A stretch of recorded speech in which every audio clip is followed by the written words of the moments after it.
bringing you the latest MS news and breakthroughs out here on the Pulse of Progress. First up, a new way to diagnose multiple sclerosis could be a game changer for MS patients. An exciting breakthrough from Durham University's engineering department could make it easier and faster for people to find out if they have multiple sclerosis.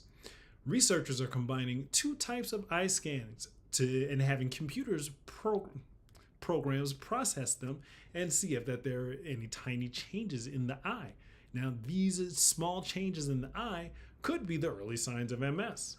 Now, the eye scans are optical coherence tomography and infrared scanning laser ophthalmoscopy, or IR-SLO for short. Yeah, duh for short. So by teaching the computers to look at the scans, it could open up a whole new era of diagnosis, which means a faster diagnosis and less invasive, non-painful tests, earlier treatment, which could slow down the disease and make for a quick, comfortable overall testing experience. I mean, sure, more research needs to be done before testing it on larger groups of people, like in hospitals and clinics, just to make sure it can work for everyone before we get out here with this. But shout to Dr. Raheleh Kafieh for making sure that this all gets put together. And real talk, like my ophthalmologist was the first person to point out that something was clinically wrong with me. You know, I went to the eye test complaining of vision problems, which wound up being optic neuritis. But the doctor there was like, yo, I don't know what's wrong with your vision, big fella, because your eyes are fine.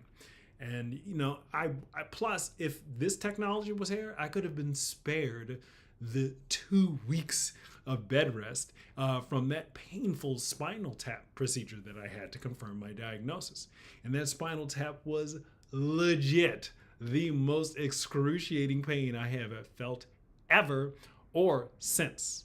So if the good doctor's tests and eye scans could work out, maybe that could be something to help the next person have a less painful diagnosing experience.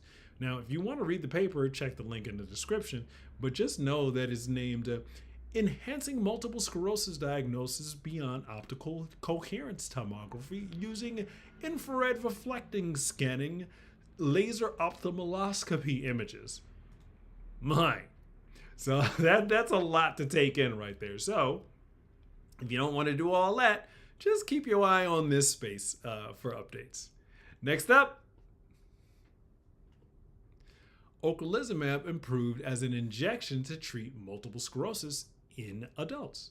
So according to gov.uk, the Medicines and Healthcare Products Regulatory Agency has approved a new formulation of the medicine ocrelizumab to treat relapsing remitting forms of multiple sclerosis and primary progressive forms of multiple sclerosis in adults. Ocrelizumab was approved in the UK as an IV drip in the vein. Now, this formulation could be administered by a doctor or a nurse as a subcutaneous injection. Now, the ocrelizumab infusion was compared to the ocrelizumab injection in a randomized study.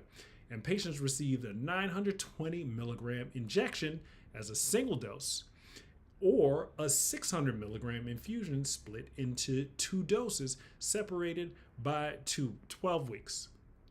Now, the drug levels in the blood were similar for the injection and the infusion formulations. And that's incredible news. And hopefully that this works out, because back in my day, young whippersnapper, getting an infusion was a half a day affair.